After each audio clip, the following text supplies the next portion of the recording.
You know, as a goalie, I kind of think it might have been, kind of borderline whether it's, whether he stopped or not. I mean, I know he was still moving, but, it's kind of on the line, I think. Now, I haven't saw that. Do you now think about something like that when somebody's coming in on you?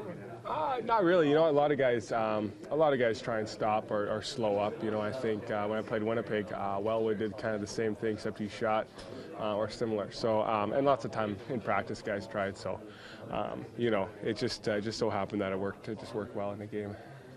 That's not fair, though, is it? You're at a huge disadvantage.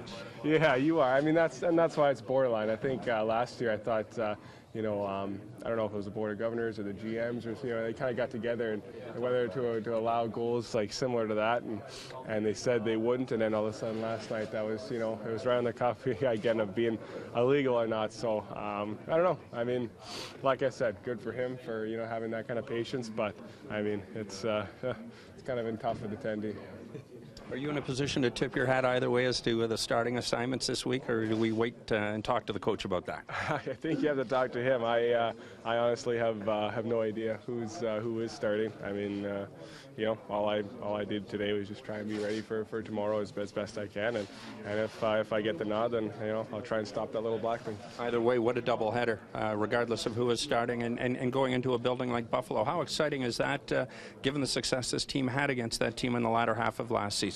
It's really exciting. I mean, it's always fun to play in Buffalo because it's a great atmosphere there. They have a great, quick team, and it's usually a really exciting game. And along with the atmosphere, I mean, one of the reasons why it's so great is so many Leaf fans come down there or are there that are supporting us. So hopefully we can have much more of the same success we had at the end of last year, and hopefully we can have a good game down there. And then secondly against Vancouver here at home, they're a good team, a good Canadian team, and they have a really good following just like us. So I'm sure there'll be a few Canucks fans in our building, so it should make for two really good games. Too much practice get a little redundant after a while when you've got one game sandwiched in between 4 practices?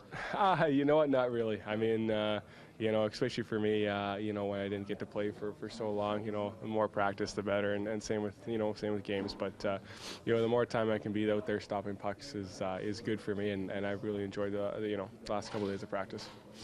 Normally in back-to-back, you might alternate. Is it better though for you right now to play as many games as possible, like in a row?